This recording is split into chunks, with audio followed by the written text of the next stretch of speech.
Buenas tardes a todos y a todas. Adelina Hinarejos, abogada de Rubiño Abogados, y Esther Ramallo, intérprete en lengua de signos.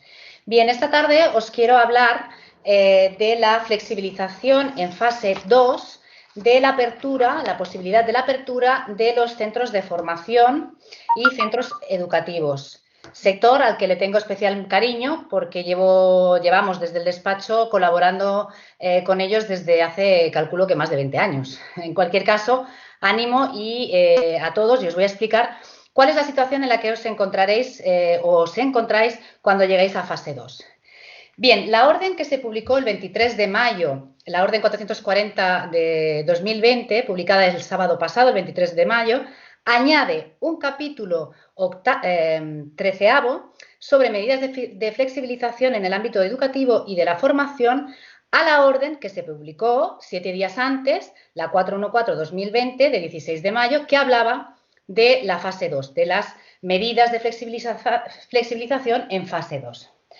Con esto lo único que quiero decir y volver a insistir es que el legislador, es verdad que estamos en una situación extraordinaria para todos, pero que el legislador está aprobando, modificando y añadiendo a día sí, día también, normativa y situaciones que, por supuesto, afectan a la ciudadanía, afectan al sector económico, al sector humano, etcétera. En este caso, además, he hecho en falta un desarrollo más amplio del articulado. Hablamos de 2 artículos bastante escuetos respecto de las medidas de flexibilización. Todo el rato nos está remitiendo a otros artículos que intentaremos englobar en este vídeo para que tengáis la información acumulada en el mismo vídeo, pero insisto, es una redacción y una normativa, como últimamente nos tiene acostumbrados el gobierno, paupérrima, contradictoria, no es garantista y nos encontramos con mucha incertidumbre y por supuesto entendemos que mucha ansiedad, no solo porque no se puede abrir, no solo porque estamos en una situación extraordinaria de una pandemia de la categoría que tiene la COVID-19, como por las consecuencias que esta regulación nos puede provocar. Y después haré un pequeño apunte en relación con los ERTEs. Bien, ¿qué nos permite esta fase 2 en relativa a la formación, la flexibilización de la formación? El artículo 49 de la orden del sábado, del 23 de mayo, permite a las administraciones educativas que pueden disponer de la reanudación de la actividad presencial, no universitaria y de formación. Podrán también, no obstante, decidir mantener la actividad educativa online. Y hasta aquí, poco más. Después nos añade el artículo 50, otras actividades de formación. En este sentido, está refiriéndose a academias de inglés, academias de baile, academias de música, cualquier actividad formativa no reglada, autoescuelas y otros centros de formación. También nos viene a decir, y insisto, es bastante paupérrima la redacción, que podrán reanudar la actividad presencial con un máximo de 1/3 del aforo. Con un máximo de 1/3 del aforo. Y, en todo caso, deberán priorizar la formación online. Después, para hablarnos de las medidas de higiene de estos centros formativos, se remite a la orden 414, que es la que se publicó el 16 de mayo relativa a la fase 2, que voy a explicaros para que lo tengáis todo englosado en el mismo vídeo de toda la información respecto de estas actividades formativas. Bien, en primer lugar, nos hace referencia a medidas de higiene que, al igual que en el comercio y otras actividades profesionales asimiladas, nos establecen las siguientes. Primero, deberán limpiarse los locales 2 veces al día. Limpieza y desinfección, especialmente o con especial atención a las superficies de contacto, como pomos, pasamanos, mesas, aquí podemos añadir sillas, podemos añadir perchas, podemos añadir taquillas en función de cómo sea la estructura física del centro de formación. Asimismo, también nos remite al artículo 6 y en este caso nos dice que el responsable titular de la actividad o de director del centro es el que debe garantizar las medidas de higiene y desinfección y limpieza, y en todo caso tendrá que ser con una disolución de lejía de 1,50, recién preparada, por tanto no sirve este compuesto preparado el día anterior o preparado en la semana anterior, etcétera, o el uso de desinfectantes con actividad virucida autorizados y registrados por el Ministerio de Sanidad. Deberán limpiarse también los materiales y los equipos de protección individual y, una vez se haya limpiado, realizarse el lavado de manos. La limpieza se deberá realizar en cada cambio de puesto con especial atención al mobiliario. Por ejemplo, si un profesor da clases en un aula, pues cuando su clase termina y entra otro profesor, pues deberá realizarse la limpieza de todo el mobiliario. En el caso de que se tengan uniformes, pues se deberá proceder al lavado automático con un programa de lavado de unos 60 grados centígrados. Además, exige la ventilación periódica, como mínimo una vez al día, especial atención a las aulas, por supuesto, y con el tiempo, no define el tiempo, con el tiempo suficiente para que se renueve el aire. Si existen ascensores en el centro educativo o incluso para el acceso al centro educativo, se deberá informar a los usuarios, a los alumnos, que no deben usar los ascensores, sino que deben subir preferentemente por las escaleras. En caso de que se use, deberá hacerse por una única persona, salvo que se permita el espacio del ascensor permita la distancia social de 2 metros, el respetar la distancia social de 2 metros, o que se trate de una persona dependiente o que necesite de asistencia, que en todo caso deberá ir acompañada por el asistente de apoyo. Bien, también podemos hacer como ejemplo del día a día de las academias, es que estamos hablando de que muchas de ellas los usuarios son niños y por tanto posiblemente deban ir acompañados de los adultos y sería permitido. La limpieza que os he comentado deberá realizarse al menos una de ellas al finalizar el día. Y el resto, pues, se podrá realizar a lo largo del día. Y en todo caso, os he dicho que como mínimo son 2 veces, una de ellas se puede hacer preferentemente al mediodía. Para ello deberemos pausar la actividad, es decir, deberemos cerrar el centro educativo a los usuarios y informar a los usuarios que de tal hora a tal hora no se va a poder acceder al centro porque se están realizando las tareas de limpieza y esta información se podrá hacer pues, a través de cartelería visible. Como se remite a centros, a comercios, pues también habla de megafonía, etcétera, etcétera, en función de la disponibilidad de cada centro formativo. También se exige la limpieza y desinfección de los puestos de trabajo con especial atención a los mostradores, a elementos susceptibles de manipulación, así como también las zonas privadas de los trabajadores, como pudieran ser cocinas, áreas de descanso, etcétera, etcétera.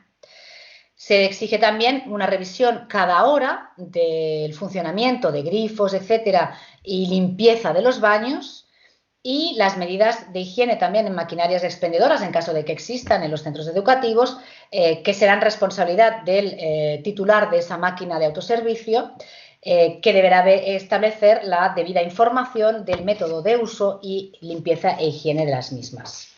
Respecto de los baños, se permitirá el uso de una persona. Bien, aquí se me plantea, imaginemos que tenemos 2 clases habilitadas, porque estamos hablando de 1/3 del aforo, imaginemos que tenemos 2 clases en las que están dando clases. Un alumno me pide ir al baño y en otra clase otro alumno pide ir al baño. Va a haber coincidencia en el baño. Bien, yo como titular del centro tengo que hacer cumplir que solo vaya una persona al baño. ¿Cómo lo hacemos? ¿Tenemos que poner una persona que vigile el baño? Pues posiblemente tenga que ser así, por lo tanto, o que hay que establecer un sistema de coordinación, algo que nos permita saber que si yo autorizo a un niño a ir al baño, a un niño o a un adulto a ir al baño, que el baño no va a estar ocupado. Y que claro, si imaginaros, es que es tan fácil como eso, yo voy al baño, abro la puerta del baño, entro en el baño y viene otra persona, vale, yo puedo cerrar por dentro y por lo tanto no va a haber 2 personas en el baño, pero es que la otra persona va a abrir y a mí me están exigiendo que higienice pomos, etcétera, cada vez que lo use el baño, una persona. Y no me va a dar tiempo porque esa persona todavía no ha salido. Entonces, ¿cómo lo hacemos? ¿Cómo establecemos sistemas de control de acceso al baño? No es tan fácil, es decir, yo creo que el legislador se está olvidando de nuestra realidad, de nuestro día a día. Nos está exigiendo unas medidas que me parecen correctísimas, pero a veces nuestra casuística nos hace casi inviables. Bueno, esto es la crítica que voy a continuar haciendo y más en este sector que a mí especialmente, insisto, pues me toca un poco la fibra por la afinidad que tengo de tantos años que lo conozco. Respecto del pago, pues como en el resto de actividades, pago con tarjeta preferentemente o por medio de dispositivos que no tengan contacto. Si es por datáfono, se tiene que limpiar en cada uso el datáfono. Si es por TPV y lo utiliza un empleado u otro, pues se tiene que limpiar en el cambio de empleados. Se debe poner a disposición papeleras con peldaño para que se desechen pañuelos, etcétera, etcétera. Y, por supuesto, se debe poner a disposición gel hidroalcohólico o desinfectante virucida debidamente homologado en condiciones de uso. No dice nada más, porque como se remite en general, pues aquí tenemos que pensar que lo tenemos que poner en la entrada, lo tenemos que poner además en las aulas. Bien, todas estas cosas, es cierto que cuantas más medidas pongamos, mucho mejor y más protegidos estaremos, no solo contra el COVID, sino contra algún posible incumplimiento normativo. En cuanto a las autoescuelas, especialmente añade que debe realizarse el uso de mascarillas con carácter obligatorio, tanto del alumno como del profesor. Y aquí yo también me planteo, estamos en próximas fechas que hace calor, es cierto que la mascarilla nos protege, pero a veces también nos provoca algún tipo de, pues imaginaros, ansiedad, etcétera, es incompatible y la normativa que regula las mascarillas expresamente manifiesta que no será exigible cuando su uso pueda ser incompatible con un estado de salud. Habrá que plantearse, si yo soy una persona asmática y estoy en otra escuela y voy a sacarme el carnet de conducir, ¿debo o no debo ponerme mascarilla? Si yo no puedo, mi instructor se tiene que poner una mascarilla, pero si la mascarilla normalmente la mínima que se prescribe o que se puede utilizar no protege contra el contagio, sino que protege hacia el contagio de terceros, pues bien, tampoco lo deja también un poco en el aire. Nuevamente. ¿Qué más cosas por remisión debemos cumplir respecto de los centros de formación? Bien, tenemos que cumplir las siguientes medidas que os voy a comentar. En todo caso, siempre fomentar el empleo por medios no presenciales de trabajo. Recordaros que nos está permitiendo en fase 2 un tercio del aforo de los centros de formación. En cuanto a las medidas de higiene y prevención para el personal de estos sectores, sin perjuicio de la normativa en materia de prevención de riesgos laborales, y desde aquí os aconsejo a los centros de formación que contactéis con vuestro servicio de prevención porque deberá realizar una nueva evaluación de riesgos laborales con atención al riesgo al contagio del COVID-19, así como establecer las medidas de seguridad y salud que, conforme a esa evaluación de riesgos, surjan y, por lo tanto, se deberán adaptar estas medidas.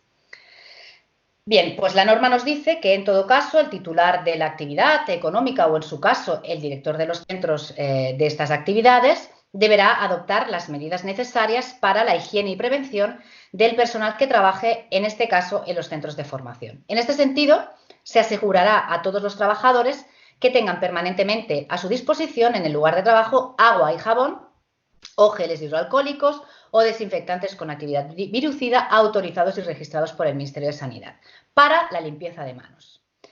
Asimismo, cuando no pueda garantizarse la distancia de seguridad interpersonal de aproximadamente 2 metros, se asegurará a los trabajadores que los trabajadores dispongan de los equipos de protección adecuados al nivel de riesgo, pues ya sean mascarillas, ya sean guantes, etcétera. Después pondré algunos ejemplos también. En este caso, todo el personal deberá estar formado e informado sobre el correcto uso de los equipos de protección individual. En caso de que exista fichaje con huella dactilar, deberá este ser sustituido y, en caso de que no pueda sustituirse, deberá procederse a la limpieza y desinfección de este sistema antes y después de cada uso. La disposición de los puestos de trabajo, la organización de los turnos y el resto de condiciones de trabajo en los centros, en este caso educativos, deberá establecerse o deberá modificarse de tal manera que permita garantizar en la medida de lo posible, en la mayor posibilidad, la distancia de seguridad interpersonal de 2 metros entre los trabajadores y, por supuesto, entre las personas usuarias, en este caso, entre el alumnado. Asimismo, las medidas de distancia previstas deberán cumplirse también en los vestuarios, taquillas, aseos, en las zonas comunes. Si el trabajador empezara a tener síntomas compatibles con la COVID-19, deberá contactar de inmediato con el teléfono habilitado por la comunidad autónoma o bueno, al centro de salud y, en su caso, con el correspondiente servicio de prevención de riesgos laborales, deberá colocarse una mascarilla y deberá abandonar, en todo caso, su puesto de trabajo hasta que la situación médica sea valorada por un profesional sanitario. Se regulan también medidas para prevenir el riesgo de coincidencia masiva de personas en el ámbito laboral. En este caso, se deberán establecer ajustes de organización horaria que resulten necesarios para evitar el riesgo de aglomeraciones, especialmente con especial atención en la entrada y salida de los centros. Bien, aquí, por ejemplo, pues estamos hablando de que si en una clase tenemos un cupo de 1/3, no sabemos cómo es de grande nuestra clase y cuál sería 1/3. Imaginaros que son 10 alumnos y otra clase, pues otros 10 alumnos. Tenemos que organizarnos primero para que no coincidan o no haya aglomeraciones en la entrada al centro educativo. Pero es que también entendemos que deberá hacerse para que no haya aglomeraciones en la entrada a las aulas. Es decir, se tiene que evitar en todo caso, en todo el centro y especialmente en la entrada y salida a los centros de formación, las aglomeraciones. ¿Cómo lo hacemos? Pues aquí es donde tenemos que echar mano a la ingeniería, a la paciencia y a la inversión de muchísimo tiempo a un coste, yo creo que a veces inasumible. ¿Y cuándo se entiende que no se cumplen las medidas o cuando la coincidencia o cuándo se entiende que existe esta masiva coincidencia? Pues cuando no se respetan los 2 metros. Y eso es bastante fácil en un centro de formación. En mi opinión, es bastante fácil. También nos dice que deberán seguirse, en su caso, las instrucciones de la normativa laboral y convencional que resulten de aplicación. Bien, ¿qué se nos plantea aquí? Bueno, se nos plantea, por supuesto, la posibilidad de una apertura a 1/3 de los centros de formación. Por supuesto, el mantenimiento y, en todo caso, el fomento de la formación online. Pero se nos plantean muchísimas cosas. El alumnado tiene que ir con mascarilla. En la clase tiene que estar con mascarilla, el profesor tiene que estar con mascarilla. Pues, por supuesto, si nos vamos a la normativa que regula la obligatoriedad de las mascarillas, entendemos que si no se puede respetar los 2 metros de distancia, pues deberá usarse la mascarilla. Otra cosa que se nos plantea, una de las cosas que estamos viendo tanto por los medios de comunicación, que dicen que los centros escolares van a tomar la temperatura o deberán pedir a los padres que tomen la temperatura antes de ir al centro. Bien, salvo que haya una norma que nos obligue o que nos permita ello, estamos en tema de protección de datos, estamos en una protección de datos de alto nivel, por cuanto estamos hablando de salud. Y si no existe autorización por parte de la persona interesada o, en su caso, la persona tutora de esta persona, sea menor de edad, no tiene la obligación de tomarse la temperatura, como tampoco tenemos por qué tomársela si no hay autorización expresa, ya sea porque hay una autorización voluntaria o ya sea porque una norma, que puede ser que aparezca, como está apareciendo últimamente normativa por doquier, nos autorice a ello. Es decir, no es tan fácil, sí que debe ser una finalidad común, la apertura y la continuidad de la actividad económica de forma compatible con la salud pública, pero es verdad que nuestro legislador está regulando, insisto, de forma muy paupérrima, está regulando a golpe de efecto de exigencia, pero sin toma de conciencia real. Es verdad que no es fácil, entendemos que regular estas circunstancias no son fáciles, pero ya que se ponen, por favor, háganlo ustedes bien, porque luego nos encontramos con interpretaciones como la que os voy a poner ahora. Y me remito a los ERTES.